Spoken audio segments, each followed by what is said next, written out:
Kalau vaksin kira-kira berbahaya apa enggak? Itu pertanyaan pertama. Yang kedua, dari kesekian orang yang sakit, itu ada beberapa atau lebih banyak orang yang sudah vaksin. Jadi di otak kita nge-save-nya yang divaksin aja sakit, mending nggak usah vaksin aja, gitu jadinya Mbak. Kalau vaksin kira-kira berbahaya apa enggak? Itu pertanyaan pertama. Yang kedua, dari kesekian orang yang sakit, itu ada beberapa atau lebih banyak orang yang sudah vaksin. Jadi di otak kita nge-save-nya yang divaksin aja sakit, mending nggak usah vaksin aja, gitu jadinya Mbak. Nama Lutfa Nuryati dari Serapi Barat. Pertanyaan saya kan bukan ke dokter atau nggak tahu tentang kedokteran. Yang kami dengar orang yang memiliki penyakit bawaan macam sesak nafas atau lainnya itu kalau vaksin kira-kira berbahaya apa enggak? Itu pertanyaan pertama. Yang kedua, dari kesekian orang yang sakit, itu ada beberapa atau lebih banyak orang yang sudah vaksin. Jadi di otak kita nge-save-nya yang divaksin aja sakit, mending nggak usah vaksin aja, gitu jadinya Mbak. Mungkin kita itu biar pemikiran kayak gitu tuh nggak ada, itu gimana? Vaksin itu apakah bisa menjadi pencegahan atau hanya kata Mbak tadi cuma kekebalan saja? Kalau memang pencegahan mungkin mayoritas orang mau vaksin, tapi yang ada itu orang yang sudah vaksin malah sakit gitu maksudnya Mbak. Itu pertanyaan saya. Syukron. Wassalamualaikum warahmatullahi wabarakatuh.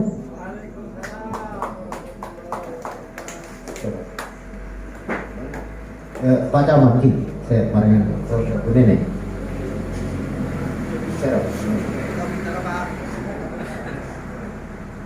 Baik, terima kasih atas pertanyaannya. Mungkin saya mau menjawab atau nanti Bapak Camat mau menambahkan jawabannya. Untuk penyakit bawaan ya, ini nanti kita ada screeningnya Mbak. Ya, untuk kayak misalnya sesak, nggak semua sesak kita vaksin. Misalnya dia punya asma, ya sesak nafas, kena udara dingin sesek, kena flu sesek, pokoknya yang sering sesak lah ya. Boleh bisa divaksin asal saat itu, hari itu, saat mau penyuntikan tidak dalam kondisi sesak dan kita lakukan pemeriksaan fisik, pemeriksaan dada. Jadi kayak orang mau pura-pura sesek, kita nggak bisa bohong ya. Kita udah punya alat, ada oximeter ya. Pura-pura sesek itu kan anak. Kadang itu kan orang saking takutnya pura-pura sesek apa itu wes nggak bisa ya, gitu. Jadi screeningnya ketat sekali, penyakit bawaan pun bisa divaksin asal saat itu dalam kondisi yang sehat dan layak divaksin. Oleh karena itu ya, jadi langsung aja screening ya, datang ke tempat vaksin kita screening, nanti dokter yang menentukan ya bisa lanjut atau ditunda dulu ya, gitu. Kemudian untuk yang sudah divaksin sakit, setahu saya ya, malah yang banyak yang lebih sakit itu yang belum divaksin. Iya, banyak yang meninggal itu yang belum divaksin. Setahu saya, karena saya punya datanya, gitu ya. Mungkin kalau tahunya di Serabi Barat banyak meninggal ya, memang Serabi Barat memang rata-rata memang banyak yang belum divaksin, gitu. Orang yang PN lah, PN itu pas terpapar COVID kan PN wajib vaksin yang saya tahu. Beliau sudah vaksin sampai vaksin kedua. Dua. Nah, apa beliau terpapar COVID. Jadi mereka yang vaksin terpapar nggak usah gitu. Kalau masyarakat kan gitu Pak.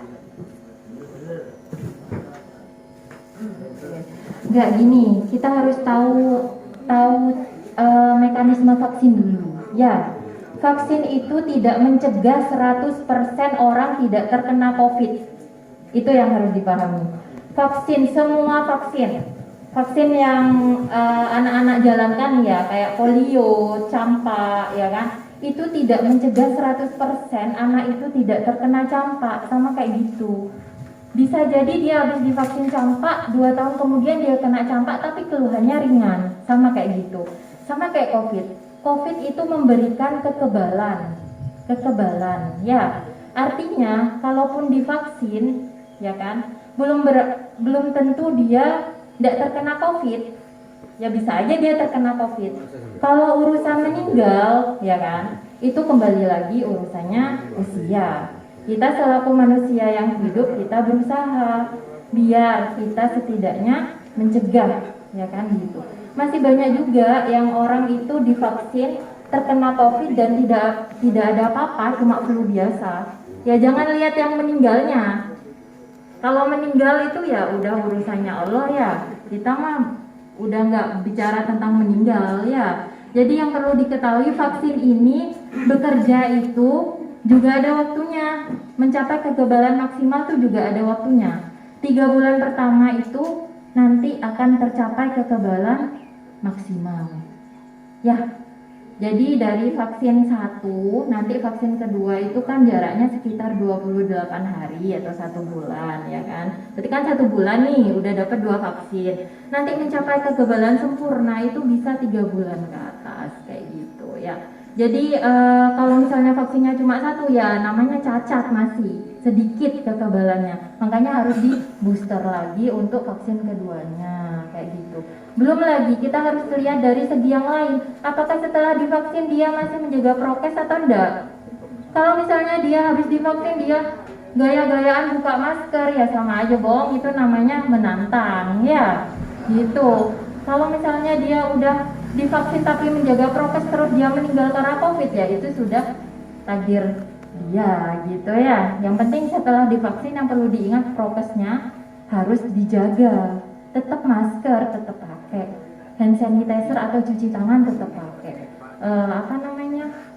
menjauhi kerumunan juga tetap harus dilakukan. Terus mungkin yang perlu saya tambahkan, kalau misalnya ada orang yang meninggal mendadak dan kita belum tahu penyebabnya apa, ya tetap prokes, ya tetap nggak boleh langsung mendekat terus nyentuh-nyentuh dan lain-lain, apalagi tanpa prokes, ya tetap jangan begitu ya.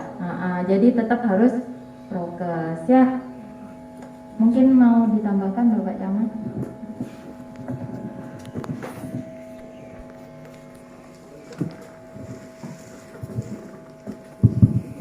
Terima kasih, pertanyaan cukup bagus. Cuman yang perlu saya sampaikan, kalau bicara masalah data memang harus hati-hati. Tadi dibilang bahwa yang divaksin dan itu lebih banyak yang terpapar itu datanya pertama memang dari mana dulu sampai dapat apa ada yang divaksin, ada datanya ya, makanya jadi memang kenapa banyak perawat ya yang masih kena, karena memang dia selalu berhubungan dengan orang yang sakit. Tapi kalau kita sudah divaksin terus prokes, insya Allah tidak kena. Dan sudah disampaikan tadi oleh Bu Nining bahwa memang dengan divaksin terus kita tidak terpapar, tidak. Cuman paling tidak kita sudah punya kekebalan dan gejalanya tidak parah. Dan kalau kita mau lihat data, yang banyak yang meninggal itu sebenarnya orang-orang yang tidak pernah divaksin. Memang.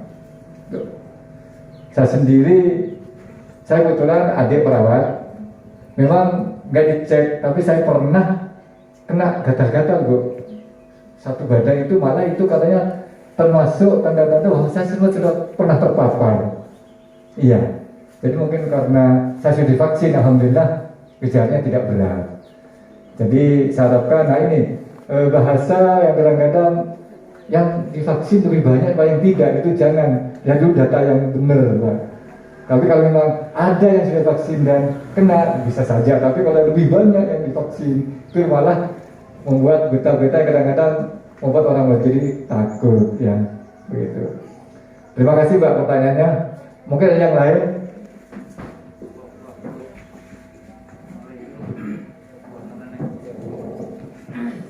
Terima kasih. Assalamualaikum warahmatullahi wabarakatuh. Yang saya hormati jajaran Muspika Jemaah Mudum, yang saya hormati Pak Klebun Sri Barat, yang saya hormati Ketua MWC Mudung 1, yang saya hormati Ibu Dr. Nining, hadirin semua yang saya hormati. Begini Bapak Ibu, saya pernah membaca di media, cuman terus terang di WA terus terang di WA ini,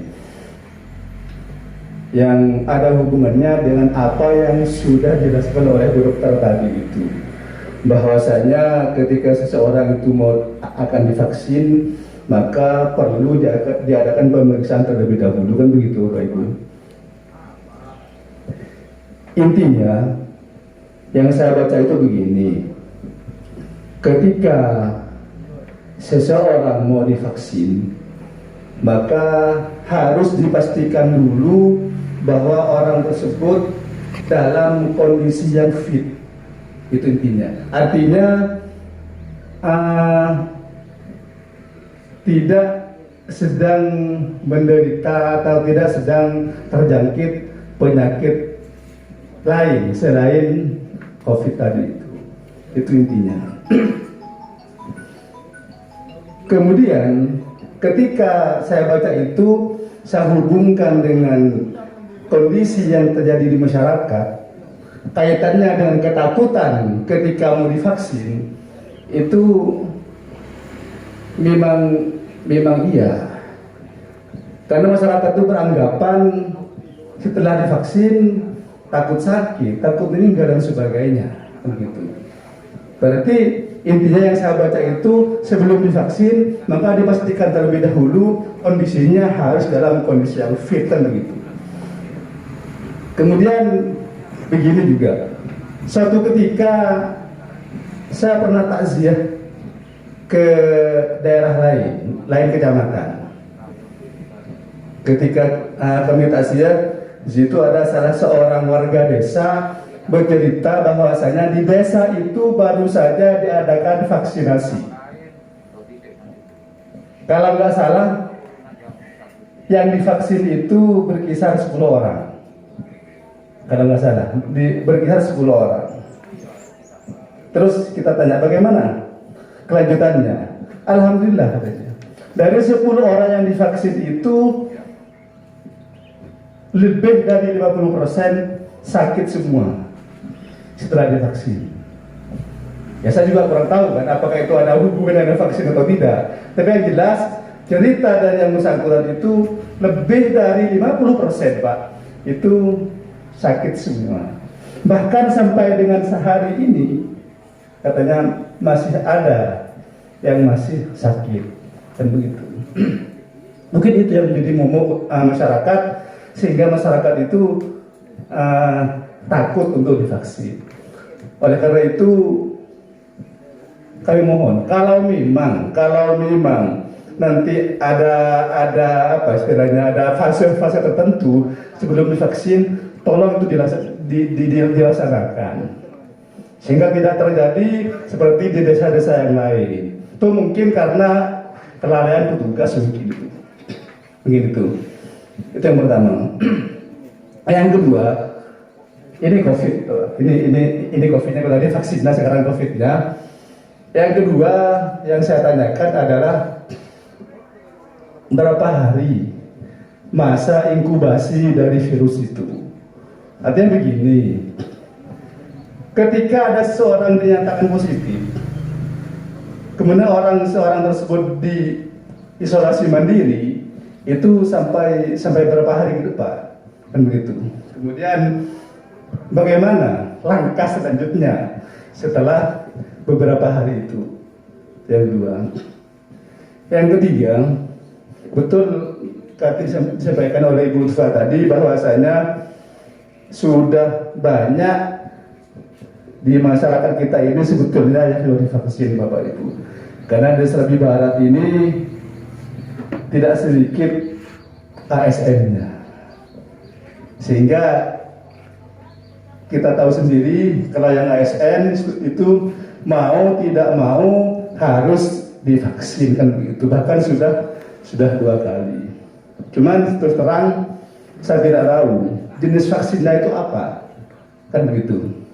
Termasuk saya sendiri, ini saya sudah divaksin 2 kali dan saya sudah mendapatkan sertifikat vaksin. Cuman jenis vaksinnya itu apa kami tidak tahu, karena kami hanya diundang oleh kantor untuk datang ke kantor divaksin, begitu saja. Jenisnya tidak tahu. Pertanyaannya, apakah masih perlu divaksin lagi? Karena yang sudah seperti kami ini sudah 2 kali vaksin, apakah masih perlu atau bagaimana? Terima kasih. Assalamualaikum warahmatullahi wabarakatuh.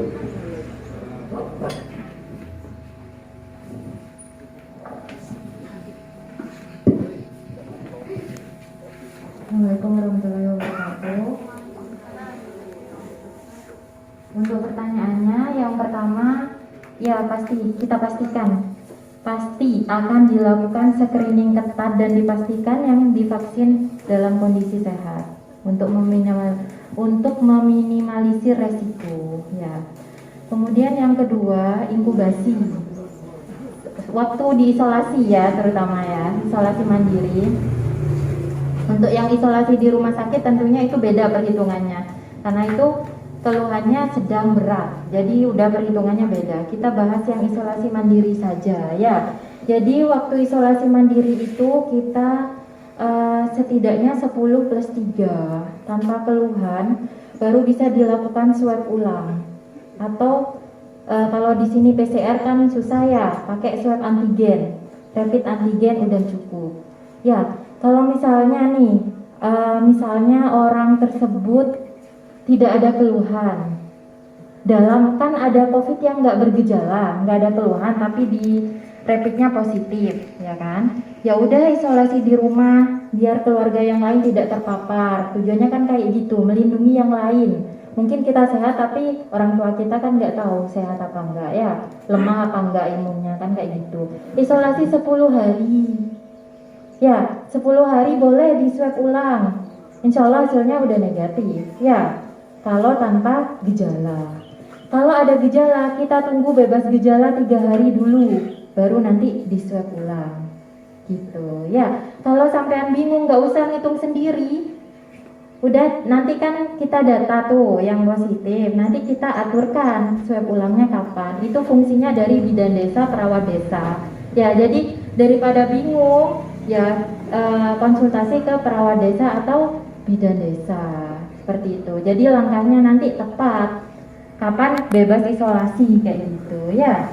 Jadi rata-rata sih kita pakai hitungan 10 hari plus 3 atau 2 minggu lah maksimalnya ya.